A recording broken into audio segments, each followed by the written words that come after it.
Tikulandireni program inanso ya Sports Access pa Zodiak Television in the bright Bunju Kanyama mustudio muno ndi kalendi pari chinyama komanso Isaiah Anthony, not forgetting Nzatu Henry Gome komanso ndi mulendo kuchokera ku Rugby Malawi amene nditwakhala kuti fotokozera zokhuzana ndi masero a rugby. So tikalendi kwalandira katika ma program ineyi koma tikambe motero kuti tikambako zokhuzana ndi timu ya dziko lina Scorchers paja ambiri akudziwa kuti timu imene kuchitira kumpikisano wa Wafcon koma balipo ena sakudziwa ndifuna tifotokozere kuti kweni chochitika kumene kunchotani fwa timu yafika mundime yotsiriza. They are facing Cameroon tunikira zimenezo komanso tonako nkhani zokhuzana ndi the FDH Bank Premiership imene nditu kuli masero osiyanasiyana amene achitike kumathero a Sabatayi, and of course we are heading towards the end of the first round ya FDH Bank Premiership. So izo ndi zina mwa nkhani zimene tinazo mkatikati mwa program ya Sports Access. Takhalani pamene posachedwa tikhale tikuyamba program imeneyi.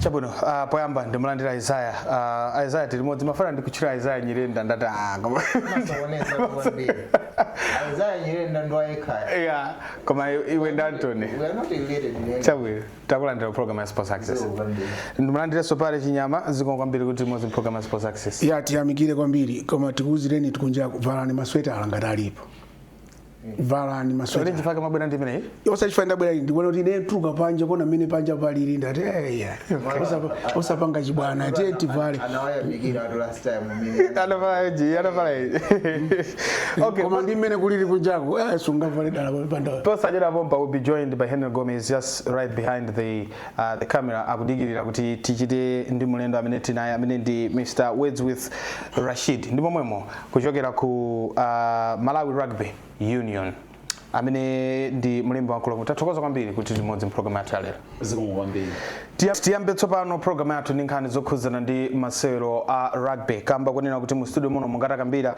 ndi mlembi wa nkulu kuchokera ku Malawi Rugby Union amene ndi Mr. Wordsworth Rashid amene afuna tifotokozere zokhuzana ndi under 20 girls ya masero a rugby imene kulowera ku Zambia kukatenga nawo mbali ku mpikisano wina kumeneko tisafotokoze chifukwa au fotokoza koma ukachitikira ku Zambia makamaka ku Lusaka ndipo akandikoyamba kuti asungwana amenewa alowere kumene ku the first international tournament ya rugby imene ikhale nditu ikuchitika of course it's historical kuti asungwana kupita kumeneko. Mr. Rashid tathokoza kuti tilimodzi program imene tinakulandirani kale koma tukamba kunena kuti mpikisano ndi umenewo mukutumiza asungwana chifukwa chani ku mpikisano umenewo? Yeah, so cholinga chathu chinali kuti titumize onse atsikana komanso anyamata komano tikhoza kubwera ku nation kwauza kunena kuti tapeza ndithu funding kuchokera ku Sports Council ndi 5 million titakhala pasi tinaona kuti ndiye kuti ndikoyenera kuti titatumiza timu imodzi yo tinaona kuti girl empowerment it's better kuti titumize atsikana. That's why we are sending girls. Okay. Yeah.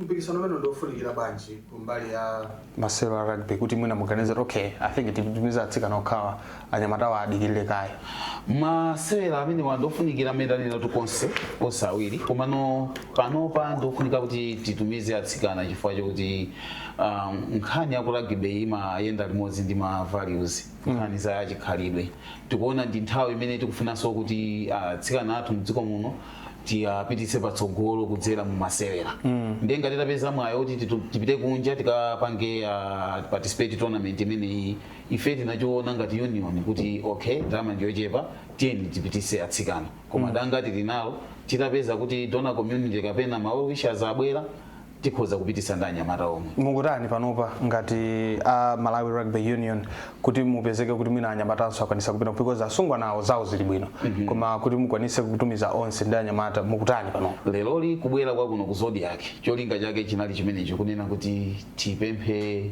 anzathu amene ali ndi kuthekera ngati makampani mabanki komanso ndithu ma well wishers kunena kuti ikuoneka kuti ndi minor sport Malawi kunoko rugby komano kunena zoona tikaona pa international level rugby ndi masewera amphamvu kwambiri amene akutengeranso kuti dziko likhale pa level yopambana. So kunoko timachita bwino netball. Maiko amene akuchita bwino netball ndi ambiri pa dziko lapansi. Ndi amenenso maiko amenewo ndi amachita so bwino ku rugby. Ona New Zealand, South Africa, England, Australia onsewo netball amachita bwino. Tikuona ngati kuti ku Malawi kunokonso netball pa level ina yake yabwino. Tikuonanso kuti rugby titachita chimodzimodzi kuti focus yathu tisangokhala pa football, tipitisenso maganizo athu ku rugby. Tikhozo zafika pena pake kumasimbaso. Chifukwa mu nthawi ya Nyasaland rugby ku Malawi kunyasalandiko inali yamphamvu kwambiri machinya matimu aku Africa onse ndithu amatha mbiti. Okay. Yes. Chabwino pale mina mutokhala ndifunso kupita kwa Mr. Rashid amene akunyamuka ndi timu pa 27 August kulowera ku Lusaka. Of course ikupita current status panopa ndi asungwana amene akupita. The boys akuti they are still looking for money kuti mwina atakupita nawo. Yeah, I think through you atimatero baje. Through you chair. Through you chair. Ngoya kuti anena kuti drama I think azipeza ku National Council Sport. Yeah. Koma you as an association, what is it that they are doing? Na force for Solomon, right? Yes. Yeah. Oh, and They yankani. Mwana pale ndithu ifeyo ngati Rugby Union ndionena kuti we are open up. Tatsegula ndithu. Danga loti makampani atibwerere ngeti naona uyangana akubwerere ni niyo sati niyo mwafikire ife tukwafikira through Zodiak chifukwa kedabwera pano uwundi uthenga ndithu ndipo ena akakonesa chidi atifusa ndikuti ifeyo tatumizira zoyenerera zathu zili pa tebulo kale panopa. Okay. Chabwino.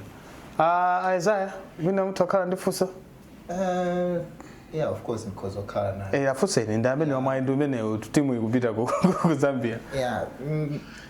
Nthawi zambiri mwina papa koyamba kuonekera kunena kuti no mwina ngati inalipo timu yosindidziwa. Komano lokale mwina tisanapite kukamenya at international stage. What have you been doing in terms of mwina kupanga organize team? Do we have a local league Malawi kuno kuoneka kuti mwina you can select my players kapena?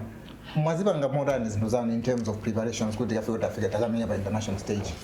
Yeah, tili ndi local league ndithu imene ikuchita rani kunoko ku Malawi. So mwachisanzo kuno ku Central Region tili ndi Venom Rugby Academy amene akupanga ndithu mbali zonse za rugby ya Nyamata komanso atsikana. Kote kuti Venom Rugby Academy imene yatiwonesa luso la mphamvu kwambiri kudzera kuno ku Central Region komanso ku South so aliso ndi league yawo imene akupanga rani ndi Rugby Union. Ndeta onabe kuti atsikana amene tachita select ku South kuzapangaso kuno ku Central ku North zikutivuta chifukwa choti tikungopanga concentrate pa a school ndi maklabu kwenikweni sizinafike potchakuka kuchitipa ko ilipo klabu komanso muzuzu ilipo komano sizinafike pa chimake pamene Central Region ndi ku South kuli bwinobwino ndiye tikuthokozaso kuti amene amatipasa soliki ngati imene ngati Venom Rugby Academy. Okay. Pamene tikuti no, I think ndinamva kunena kuti akudikira kuti anthu awapezi. Is it not proper? Because ngati sabwera ndikuti sapezi. So mayenera kuti mwina ngati office iwo ali ndi ma proposal pa paper yona mamena akwenda kumakapeza makampani. Pakuti company ingobwera ndi economy imene isingabwere.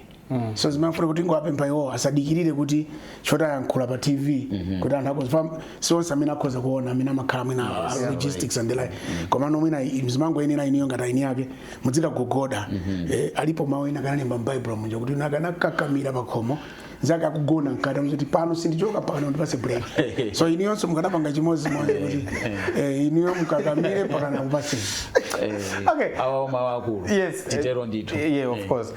Ndimafuna nene kuti pamene tikutsiriza kucheza kwathu Mr. Rashid mutokhala ndi maodani kumbali yokhuzana ndi zimene Malawi imene kakuyembekezera kumene kuchifukwa pano pa wina aliyese presidency ilipo angoyang'ana kuti Scorchers ikuchita bwino kwambiri inu mukupita kunja. So Malawi ayembekezere zotani komanso what's your message to the companies amene mufuna kuti akuthandizeni pamene mukunyamuka kupita ku Lusaka? Munga tanena kale kunena kuti tikupita ku Lusaka ngati international game kwatsikana ndiye ndi yambiri anyamata atulukapo kumatsikana this is the first time.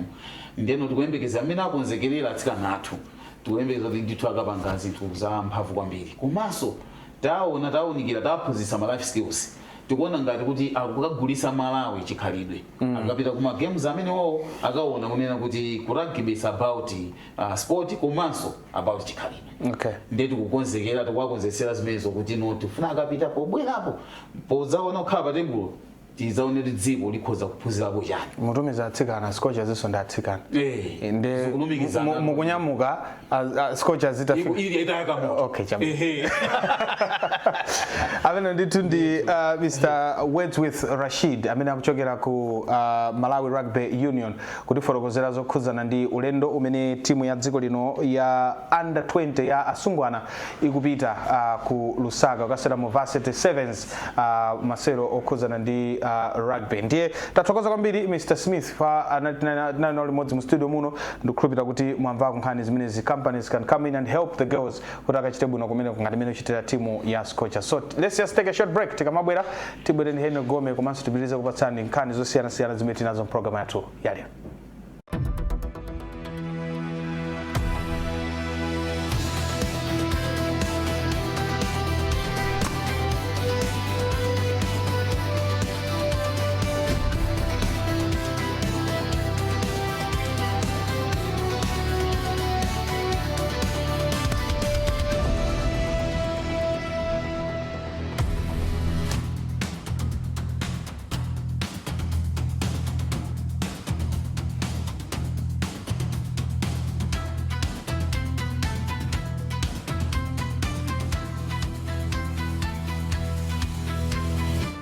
Chabuno tipitiriza tsopano ndi program yathu imene ya Sports Access. Gome tinampatsa moni ali behind the cameras koma tathokoza Gome kuti limodzi program yathu lero takulandirani mwamisa za rugby koma ndikhulupirira kuti mukamba za Scorchers. Yeah, actually rugby ni manena kuna kuti mwatisokoneza kwambiri.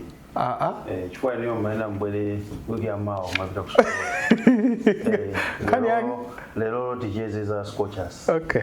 Chifukwa ndi chinthu chachikulu chimene chachitika mumbiri ya masewero ampira wa mindo muziko muno. Okay. Tingoti mumbiri ya masewero ena aliwonse muziko muno. Sizidachitike zimene zachitika. Achiremba anabweretsapo lamba. Hanoki anabweretsapo lamba. Gome tu. Anabweretsapo boxing lamba. Lamba wake kuti. Lamba wake. Mwina nasa na bado.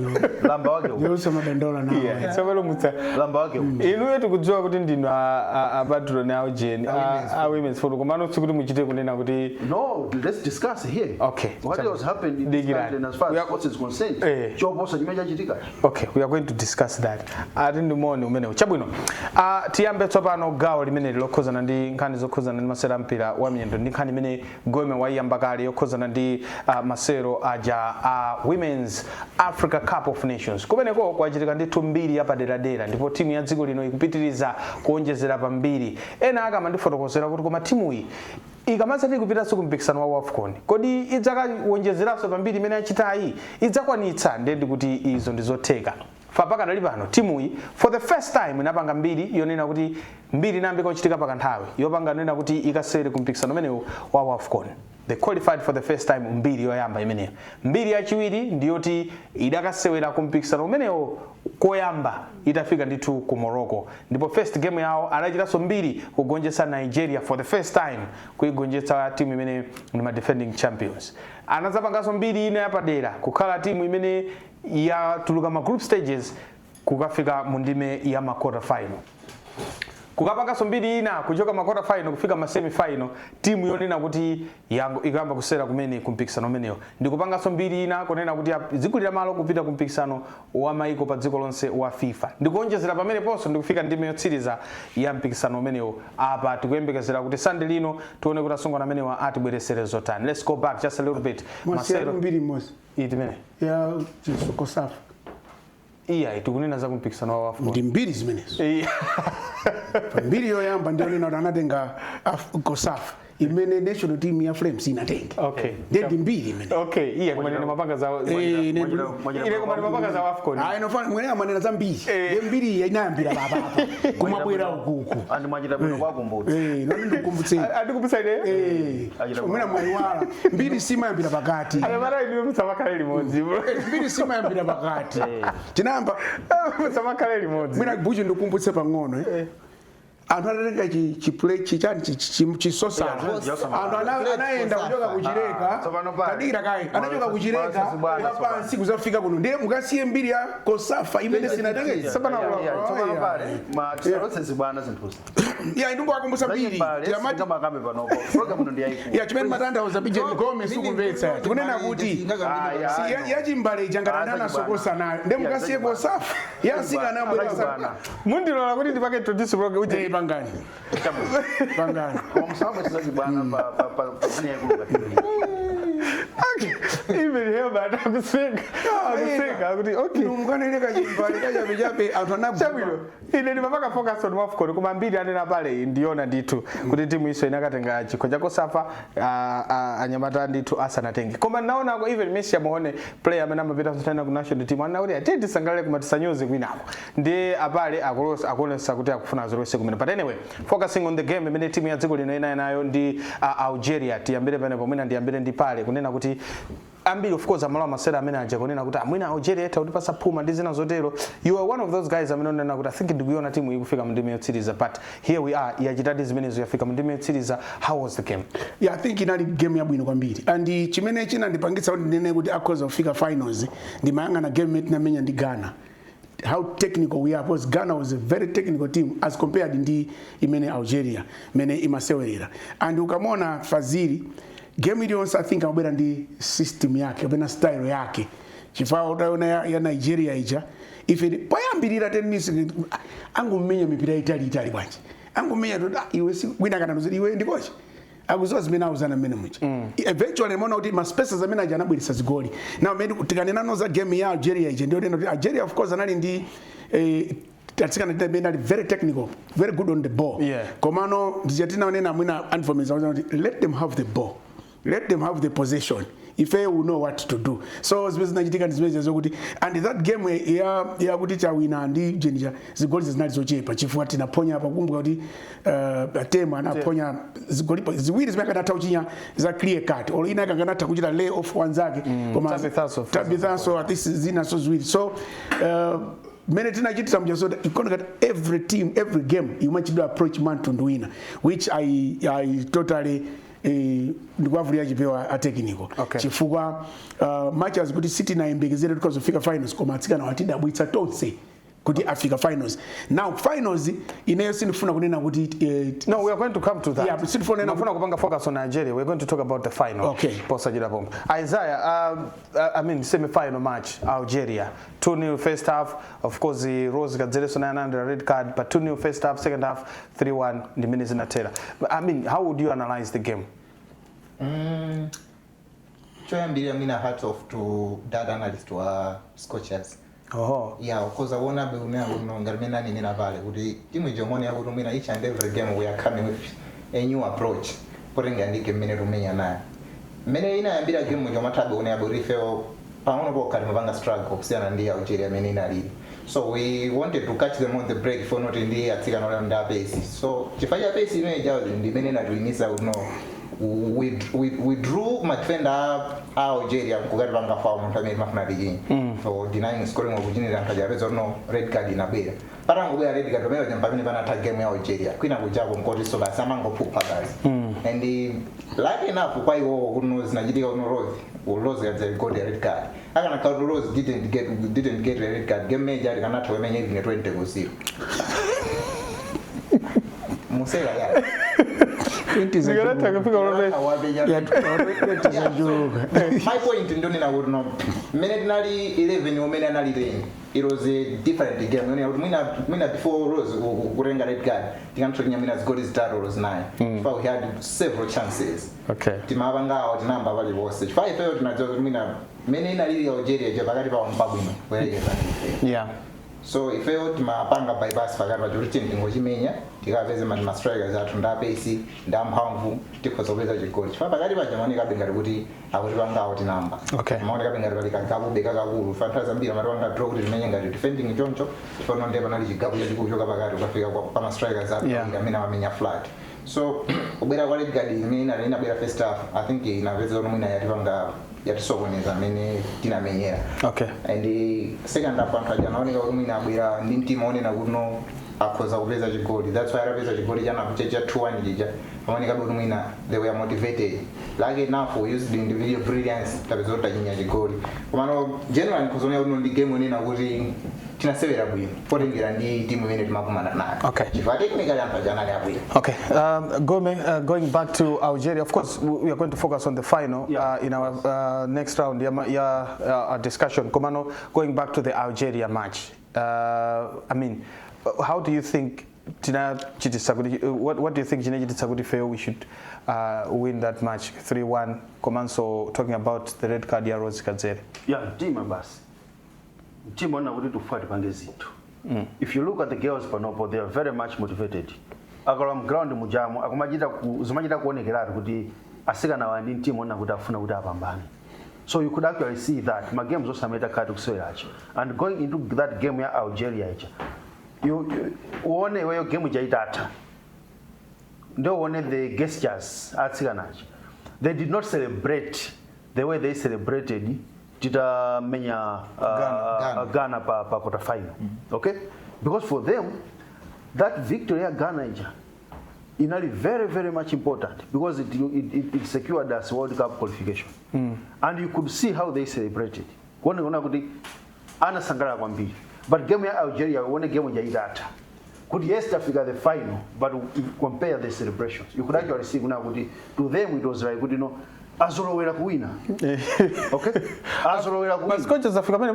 Azolowera kuwina. Panopo sakuopa so china chili chose.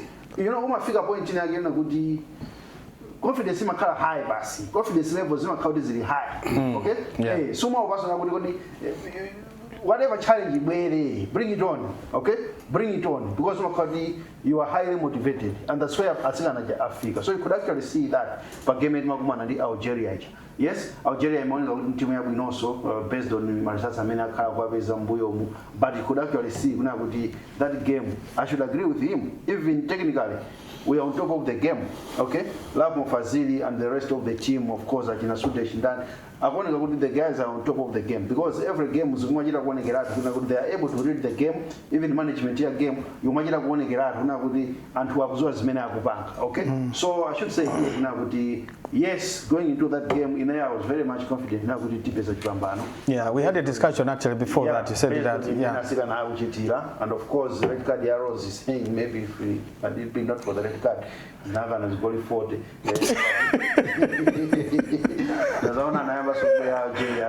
Yeah, put one bag and that was a trade. 40. We got a sigh of relief after Tabitha put in another goal. So I should say here, no, it was a very good game and we were very much excited. Okay. Just mentioned here of the history that has been written. I mean, it's just incredible. My friend Scorchers has amazed the whole world. You go, all the football platforms, the issue is Malawi, the story of Malawi. The debutants, I mean, Africa, Malevos, I mean, they keep, it's like they are growing each and every game. Each and every game. Each and every game. So, kudos to the girls and of course the entire musungire munjezere ndingofuna ndingopenjeze what zvaonena Gome because technically kuti one kuti atachuluka Kadzere uje tinokanga tapadingizika pang'ono but what I actually saw kuti asikana tundi anzeru Tabitha nditema anachita drop pang'ono atachinya chigoli chichi anachita drop pang'ono so much so that sana gwidwe offside utatione zigoli zimene zimabwera zinzona kuti pita uchoka mabwera they were outpacing anthu aja pena zona I think zikungofunikira nzeru fapantai zinokati iwepo uchifuna kwambiri chigoli umangodikira umangokupeza ni offside but if you can actually see the way they are attacking aja akumakhala kuti akumamusiya defender kusogolo kwawo iwo kuna akaupeza akaukanga that's the speed zimene umakhala nawo and china chimene ndakondera asikana awira nchone kuti I think team awina uja ulipo muzona all defending amapezeka abweriranso kumbuyo mpaka chosampira kubwera that's why mwina kumapetikana atu suppose I knew kuti atopa so kudos to what he said kuti achina kuti shabena bwerachi akumatha kuchita lead uyo mwina atira kuitsa just like mana ntutsira faith and yero akamusiya akozopanga ka mistake kakang'ono ngopatsa yero kadina so atantuza it was okay, it's okay for me so our heart kwambiri was on Kadzere yeah that girl amagwira ntchito that girl ntchito amagwira pakati pacha and nakuti Cameroon is a very lucky team. Okay. Kuti sakukumana ndi Tsikana amene. Okay. Very lucky. So, first Wafcon. Pamene papa. She's not playing in the final. Kuda president sanga muimbire motsepe phone. Azroesa kwa America. Trump anaimba phone. Trump anaimba. Yeah, ndeko noma munene kuti State House uimbe phone. Yes. State House. Ababa rufuna ku State House. Bra president wait osadafamu. Ai. President atu. I think that's the way to go. Zuma take anyway. Tamulola watu yasewe. Uganza bwana. All right. So, first Wafcon appearance kwa Tsunganatu Scorchers. First Wafcon final appearance. Now, they're just one game away kutakale African champions. Now, does this reaching the final change the mentality ya menenchito ikweneka kukhalira, should Malawi just approach it just like any other game? Ngati mene goma wakambira kuti ya amango swera game ya Nigeria just like any other game, or is this now just about enjoyment? Could have a stingo maliza kumeta tsala kuchimeti kapita kumene ku World Cup taipeza. So now let's talk about the final. Malawi ikumana ndi Cameroon masera amene achitike on Sunday pa 9 on Sunday makamaka pa 16 August 2026. Ndiambire ndi Gome this time around. So we are in the final tukumana ndi Cameroon.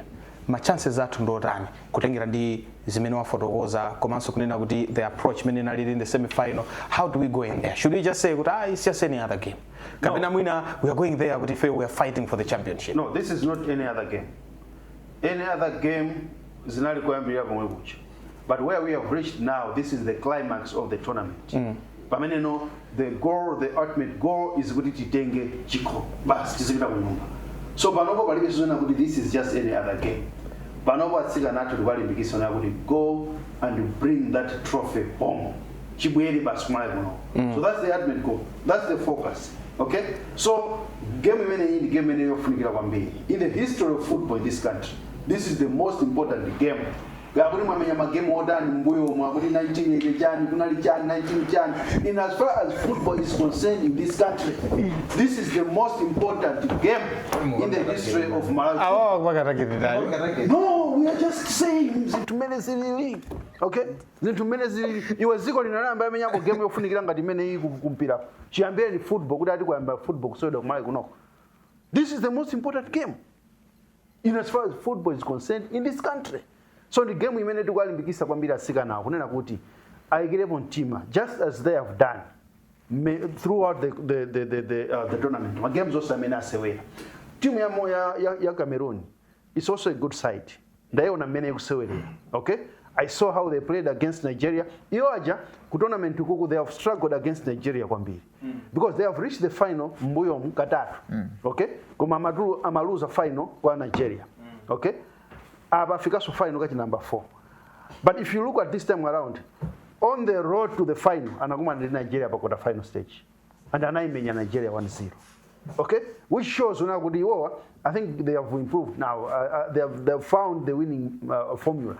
Especially pa team ene mavuta kwambiri ya Nigeria. Yeah. Now, quarter semi-final stage anakumana ndi host Morocco. Okay? Morocco is also another good side. In fact, going into this particular tournament, Nigeria and Morocco were the favorites. Ona kuda kuzokwatenga chikho chimene chichi. So amenya Morocco. In fact, through post-match penalties, thanks to their goalkeeper, they have a very good goalkeeper. Very good goalkeeper. Kujosa penalty, I think atatu. 4 penalties. No, that was incredible. I mean, that's something else. Okay? Yes. Yeah. So that's something else. So kudos to that. Now, very good team, very good journey. On the other hand, team yatu Scorchers, very good side. Panopo, as I've already said, the girls are very much motivated. Akumenya mpira wabwino, okay? Ali yese akugamba za iwo. So going into this game, Brian, I should say here kuna kuti the game ineyo, I'm very much confident. Kuna kuti tipambana ndi titenga chikho chimene chibwera kuno kumudzi. The approach we have already seen. Many coaches are takuchitira. We have already seen what the girls are doing. They are able to read each and every game. And going into this game, I'm expecting the same. Kuna kuti will be on top of the game. No osabanga lose focus. Ntima olimpikira. And at the end of the day, Bright, we should be able to bring that trophy home. Okay, Pari, Ndio kuzana ndi ndasankainuyo nkhani tsopano ndiyo kuzana ndi stopping the Chawinga sisters chifukwa almost winali satha kunena kuti of course yes we are playing as a unit kumapena tukumakhalabe kudalira Individual brilliance, yeah, yes. two sisters. Yeah. So Cameroon be able to stop the two. Yeah, they can. They can. The only way they can do this is kuti mwina mpira chose chimatha kuchitika. Ngatanga ite close out midfield yathu icho isapereke mpira wina uliwonse. Kuti usapezeke mpira kubwera wina kumbuyo kwawo kuja mwina akhoza kupanga. Komano chimene sangathe kuchita stop is the pace that they have. Chifukwa ngati imene kumavuta matima kumatha kumaka yes. Komano ukaona sikana cha nzero zimene nenda una ziyamani azoti they can actually beat the offside trap akumatha kubwerera mbuyo mje kumandi kuja mukandi mpira ngamapita the only time kuti unkoza kwalanda mpira ndi foul. So ukafusa mende onena kuti of course was a pressure no ikhala ndife ngati Malawi.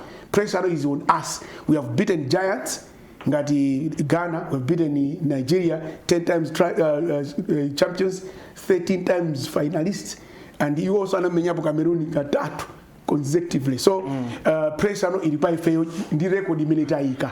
Chifando aziti yesano ndi mulingo watu umene tili nawo ife. First time debutants kukamenya so first ni champion ndikumenya all the way mpaka taluza game imodzi kandi neighbor. Right? Also game major pale. Neighbor ndi pale. Yeah, ningo mkonza pale. Chifukwa game major pale mukonza pale. Follow neighbor wanenaso. Kuna kuti game manager ifeyo tinamuona kuti neighbor watsala kutali kwambiri. So kuti mwina neighbor akokere kuti mwina tiende limodzi ulendo. Ndifuna bereka game ita. Tinaluzira da. Izozo kamba akanafuna anyway tingomva Gomez beno koma akanafuna akanaimenyeratu Nigeria ichi.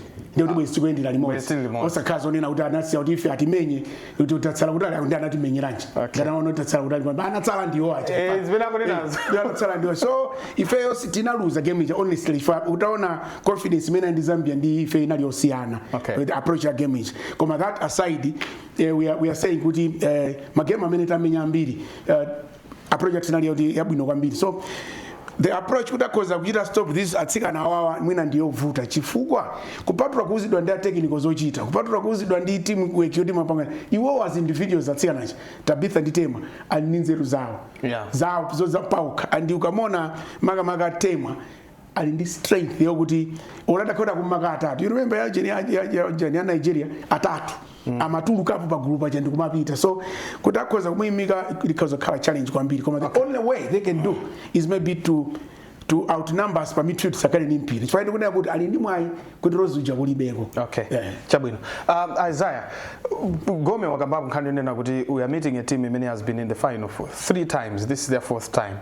Does experience imene ali nayo come into discussion, come into the picture pamene tukumana nayo this Sunday in the final?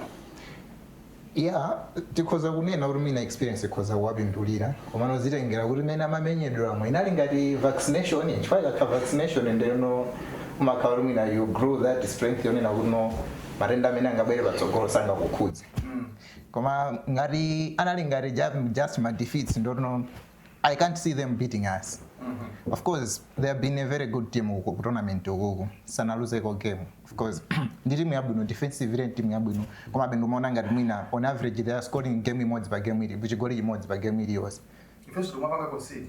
Yeah, we are conceding a goal in every game and they are scoring a goal in every game. Yeah. So yeah, this is a final. Ndi masero onena kuti no to kuma ndi team no ndiabwino defensive komanso goalkeeper wawo ndo abwinonso. So when you are meeting matimu ngati awo ndono ngati ma strikers kapenanso as a team as a unit you need to be very good kuti muwachinye. So we are facing Cameroon komano ma chances oti not because wachinya tili nawo ambiri kwa basi ma chances ndochuluka. Yeah, actually going by what we have seen in this particular tournament, Bright, game is about 50-50. That's right. It's about 50-50. Panopo, I don't think there is any team that is underrating Malawi. Yeah. Because they have seen many teams. Kuti izi zikoza kuti bora We izi. have taken out the giants, the defending champions. Okay?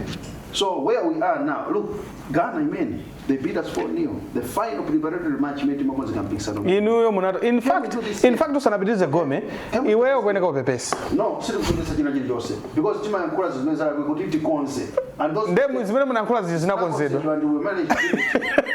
So those are some of the things. Yo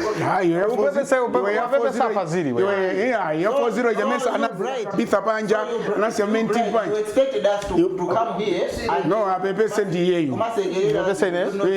Chifukwa tinkanena kuti ana alakwitsa ma fielding. Right, anaona ngati kuti fair libera vanova kuzasekera game za 4-0. You see the game we are Ghana, maybe we lost 1-0 and the game is now winner 2-1. The fielding and the like. Yes. Different. Samati pute. So anyway, I understand the point because that was it. Tipepese kuti jana. Tinanena zona chifukwa jana sinta. Very well. Now, Gome muze amanena yonso kulibe. Gome apepese. Ushu ananena. Apepese bujana. Iweyo upepese kwa Fazili. Iweyo unaona Fazili tandiza. Oh, Chabwino. Mwina tete bidibidi. Ife kwa game hii is a 50-50 affair. Game is a 50-50 affair. As I've already said, right, this is the biggest game in the history of football in this country. And Panopo, we are all looking forward to this particular game. And even in Asila now, they understand. Pamenali Africa Pajaba, they understand. There is nothing else apart from getting that trophy home. I should say here. Gome sanajoge pamene bobo. You are saying there is nothing that is more important than bringing the trophy back home. We have seen the president himself, his wife, some government officials coming in. But one thing that has happened, companies in Zambia kutulusakalenda ndalama mwachisanzo NBS Bank kunena kuti tipereka ndalama mwakundiba kuti alisadzatengalese anthu apanga masamu kutoka mina 7 million ina 5 million kuti abata the whole 48 member delegation imenena pita kumeneko. Do you think it's the right time for us to start doing that, or maybe we should wait mpaka na timalizi? No, if you look at how the bank has done it, I think the NBS is good awabas and dramas. Yeah. Are there any conditions? No, there are no conditions. Yeah. Whether they win the trophy or not, Angwa Panga reward for what they have done so far. Yeah. And that is good. Okay? And in fact, Timakampani Timakado this Timapangaso owner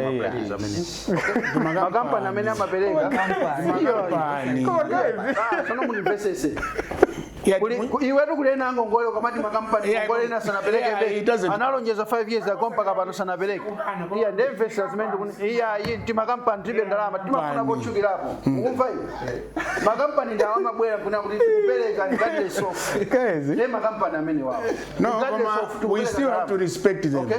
Respect ya makampani notice that they have not honored their pledges tunapanga respect chani panopo. Okay? There's it's the same thing you're talking about. The government has and we don't want to hear anything from those companies. Listen now. We come and shaming Panopo. Okay, the focus Panopo is a single Jachibri. Magampana regardless of whatsoever, I 7 million. That's what we want. Okay. Okay? That's what we want. Yeah. Okay? So we want that kind of motivation. And again, another interesting factor, Panopo, if you look at the top goal scorers chart, there's Barbara Ntema tied on 5 goals. Yes. Okay? Tied on 5 goals. Meaning good what we can chimodzi even if she doesn't score in this time, she's still zilengera kuti no my assist yake ndi angati. She has 2 assists. Yes, we are the one. So Panova watenga osanata kumpatsa watenga kumpatsa ngati ya ulele watenga. Okay, I wanted also to ask to discuss maybe Gome pamene kumaliza asana bwere Isaiah ndi pale issue ya player of the tournament. There's a possibility even Tabitha or Tema might be considered on that. Do you share the same feeling? Yeah, I share that, Kwambiri, especially Tikatenga Chiko. Yeah, especially Tikatenga Chiko. I can't do my work Kwambiri because sometimes the focus mina imakagwa Adenga Chiko, the champions. I'm produce player of the tournament. Okay. Yeah, so.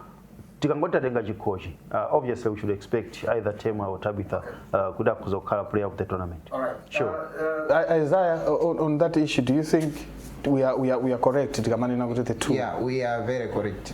Apart from Babla, Mabraya mini akhala kuti kunena kuti mina apanga contribute kwambiri individually kulibe koso Mabraya oposa temwa ndi Tabitha zimene apanga. So they are carrying a team yonena kuti no, they have never been there. This is the very first time, and parimu yomene kuchitira bwino iwo ndamene akutsogolera. Almost 75% of our goals made rajinya umene kujawo have been scored by Tema and Tabitha. Tema has 5, Tabitha has 4. If we have scored 12 goals per tournament, so it's 75% of our goals. So tikarenga performance yao individually, they deserve to be, one of them deserve to be player of the tournament. Yeah. No doubt about that. Okay. Yeah. On that issue, of course, we know that these girls, they also stand a chance. At the Kalama champions, they would 3.4 billion, somewhere there. In Malawi, that is 2 million US dollars. And I got to my years, I've been Tigango win Kalama champions. We need that money in cash. Dollars is that sorry. Let's clarify. Akupata association kabena kupata maplayers. No, it goes to association. Chifando kunjako amakandi akumaigawa mwatsikana. Kuti atsikana gawa to clarify. No, that's the sentiment yantu ena.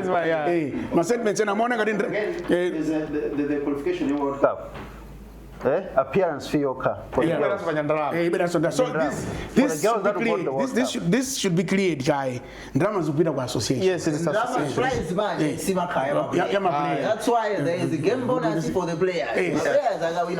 This is what we wanted to clear.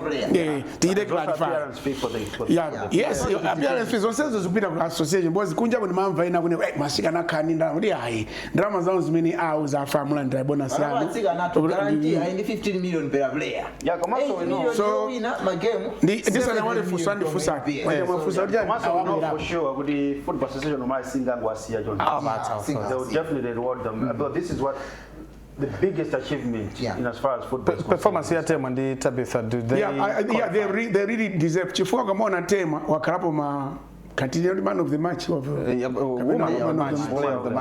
the match, whatever. Most of the men go so is money in the money. But in Bible, you're not about the money in the money. Okay. So in Bible, you know?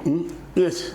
Okay. Yeah. So we are saying, Goody, between the two, one of them is likely going to win a player of the tournament, whatever the case is. Who has got an upper hand between the two? Tema has got an upper hand because of the number of goals that he has done, plus my sister Minopeleka Soko team. And even defending the team is even better. Agamayanga nazo says that is my statistics I was contribute huge. Plus some has a number of minutes one has played. So Zuma Tanzania. I think they have played Upadra Tema has got less minutes if I get game and to side. Of course another source Tabitha didn't go out. Did she? She did. No, she didn't. No, she didn't. Okay. Yeah, so which means it means also mabwera. Koma imezi mabwera kumapeto. The number of minutes ngati kukuzukusiyana kwa ono ndikamona amena kutichita kare weight kwambiri ndiye because the man of the match akuchuluka ndi Atema. Okay. Mukaonetsetsa. Ineyo kundifusa Westman because aumba Saturday. Okay. Why? Leadership ikomanso ndumaona bingale kuti nthawi zambiri she is sacrificing for her sister. Nthawi zambiri. Yeah, of course. I've also noticed the same thing. Okamavera my interview and that goal number 3 mena anachinya ndi zili Algeria. Game minute na Algeria. It's just unfortunate where no Tema was in an offside position. Agana ka no Tema was in a very good position. Pero meno jao agana mpasa kuraji. For what she wants, akufuna zono Tema kind of goal scorer for tournament. Come on, so I player of the tournament. Yeah. Could have kind of chances of winning African player of the year. And in fact, you have brought a very good. That is a very good point. Discussion. Yes. You know, these two girls, for example, Tema and Tabitha, they have always been nominated for the Continental Award, Woman Africa Player of the Year. But we have already said here, the disadvantage has been the nation team have to see zabwino. If you look at the other players that have been winning this particular award, like Ashola, Makagudi, they have done well. As we're saying here, for example, Nigeria, they have been the champions of Wafcon for over 10 times. 10 times. Okay, so that already gives her that particular advantage. Now, where we have reached now, atsikana athu wasopano mwayi uja wafika. Yes. Awina Bas. Okay. But game we are fighting for several things. If we are fighting good no tirenge tournament, tibwerese kunoko, titenge trophy tibwerese kunoko. Komanso as team personally, she's fighting to be player of the tournament. Komanso she's fighting to be player of the year Africa. We wanted to talk about nkhani za FDH Bank komano zimene sitikamba muti khululukira chifukwa nkhani yake ndionena kuti we wanted to talk more about the Scorchers as they are preparing to play this coming Sunday in the final. I've been told kuti nthawi yatitera, so I'm going to give these guys just a minute each kuti aneniji Yusufa Gomez best time good afternoon. I want to say something. Finish. Panopo we are in the final. The focus should be the final. Is member bwesa kumagamba zopanda park zofuna kupanga distract asikana. Yeah, nungonena the message. Zoma bwera mafuna kupanga distract asikana. I saw you saw what happened pa semi-final stage.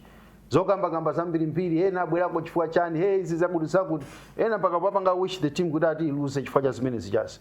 Zinthu zoyipa kwambiri. I like the way the Minister of Sports Satira team ku Morocco has addressed this issue. Mwe ndiza ndale tipanga tikia ndale osakaso masewera antima kia adi ndaleso koma nthawi inonso yoti muzibweresa mapropaganda anu opanda pake weya zona tizikhala busy kumakamba zimene sonso momwe mapanga focus kuti asikana athu achite bwino atenge chikhola bwese kunoko. Okay, anthu akuluakulu ndithu ndevu peya kumalemba ma Facebook ena ndikutchula ni maina. That's very bad. Okay, that's very bad. Ena anali ku sports council komweko they miserably failed. No, let's support the girls.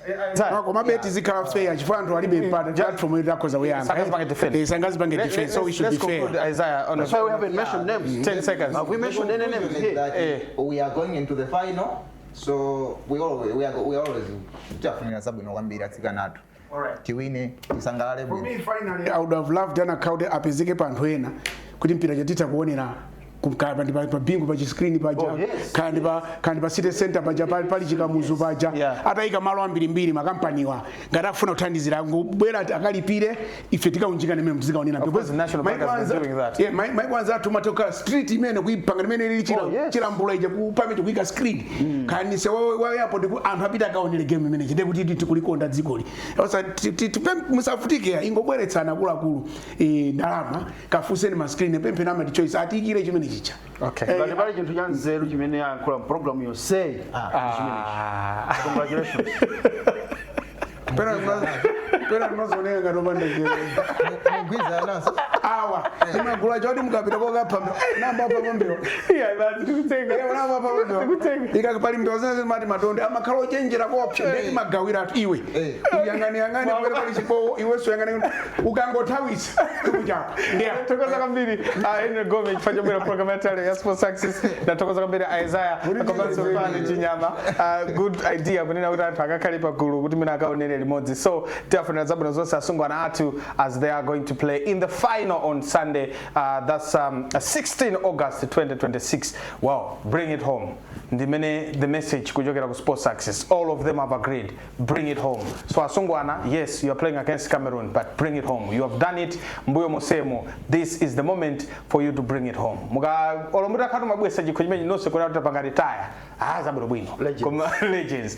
Actually, the Football Legends Association ategula kuti all the girls that are in the squad aguti they have reached the legendary status atobanga register ku Football Legends Association. So congratulations on that status. The bright Buju Kanyama nditokoza kwambiri kuti munali pene pokuonera program ine ya Sports Success. Timu yonse mina gwira ntchito sinakachula lese mmodzi koma tinene kuti ayi magwira ntchito tamandika chako ndakuona good for you kuti magwira ntchito limodzi kuti ti apatsira anthu program ine. Tikumanenso on Monday with another one, Sports Access.